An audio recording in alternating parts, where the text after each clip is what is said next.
lang sa inyo, na may mangyayari sa inyo, mamaya. Wala, ito hindi pa nanakot ha. Natural lang kasi pinagdaanan namin. Yung pinagdaanan namin, pagdadaanan rin. Diba, alam mo dahil ito yung dati na? Ito, dati na. Ilan taon ko na bro?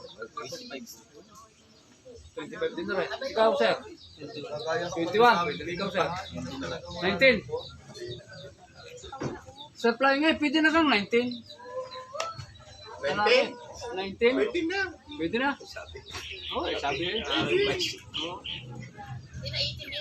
So, ako pala.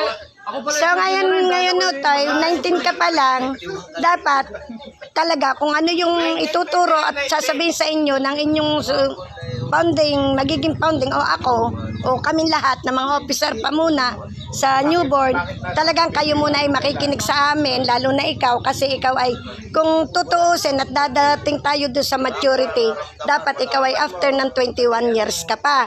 Pero bagamat ikaw ay nandito na, mahirap naman ikaw ay aming itaboy pa, so tatanggapin ka na namin. Pero ikaw ay makikinig muna sa amin at hindi ka pa pwede basta kung may kailangan ka, kinakailangan na, ipagbibigay alam mo muna sa nakakataas sa inyo, then saka ipaparating sa amin ha.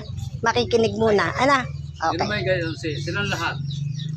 Kayong lahat naman, kayong lahat. Kasi ayaw ko din, ito ha, sa tunay, ayaw kong mangyayari yung kayo naririto sa harapan na ito, por desididong magpa-marking, sumama sa aming kapatiran, pero after niyan, mawawala na, lalo na kapag may mga ganap.